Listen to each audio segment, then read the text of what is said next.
துருவக்கரடிகள் உள்ளங்கையால் மூக்க மூடி வேட்டையாடுவது ஏன் தெரியுமா? வாங்க பார்க்கலாம். பனிக்கரடி, துருவக்கரடி என்று அழைக்கப்படக்கூடிய இந்த கரடி பார்த்தீங்கன்னா, நில உருண்டையில் கடும் உறைபனி சூழ்ந்த ஆர்க்டிக் பகுதியில் தான் காணப்படுமா. வெண்ணிற கரடி இனமாகவும் இருக்கிறது.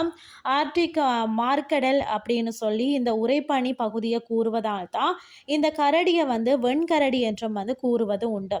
வளர்ந்த ஆண் கரடி பார்த்தீங்கன்னா 400 முதல் 600 கிலோகிராம் எடையுடையது.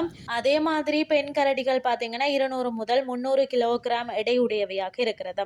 இவை இளவேநீர் வசந்த காலத்துல தான் கரு கொள்கிறதாம். இவற்றின் கரு உருவ காலம் பார்த்தீங்கன்னு சொன்னா 240 நாட்களாக இருக்கிறதா. பொதுவாக பார்த்தீங்கன்னா இந்த கரடி இனத்துல 2 குட்டிகள் பிறக்கிறதாம். புதிதாய் பிறந்த இந்த கரடிகள் சிறியனவாய் இருக்கும். அதாவது கடுங்குளிர தாக்கு பிடிக்க அவை மிக விரைவாக குண்டாகவும் கொழுப்பு சத்துடன் இருக்கணும்ன்றதுக்காகவே இயற்கையில இந்த கரடியின் தாய்ப்பால் மிக செழுமையாகவும் பாதி பங்கு கொழுப்பு சத்து கொண்டதாகவும் இருக்கிறதா.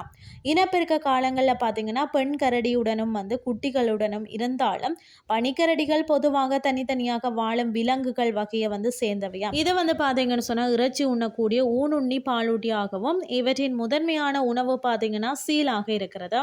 பெரும் திமிங்கலம் போன்ற உணவு உண்ண கிடைக்கும் பொழுது பார்த்தீங்கன்னா 20 முதல் 30 பனிக்கரடிகளை ஒரே இடத்துல பார்க்க முடியும். இது பார்த்தீங்கன்னா நீரிலும் நிலத்திலும் வேட்டையாட வல்லதாம். வேட்டையாடும் போது பார்த்தீங்கன்னா இந்த கரடிகள் தங்கள் உள்ளங்கையால் மூக்க மூடிக்கொள்ளுமாம்.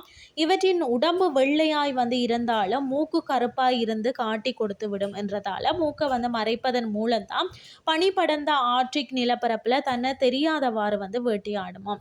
உலகில பார்த்தீங்கன்னா ஏறத்தாழ 20,000 பனிக்கரடிகள் உள்ளதாக கணக்கிடப்பட்டிருக்கிறது. இன்றைய கிறிஸ்டி உங்களுக்கு பிரயோசனமாக அமைஞ்சிருக்கும்னு சொல்லி நான் நம்புறேன். இதே மாதிரி இன்னும் மற்றொரு கிறிஸ்டின் வாயிலாக உங்களை சந்திக்கிறேன். நன்றி.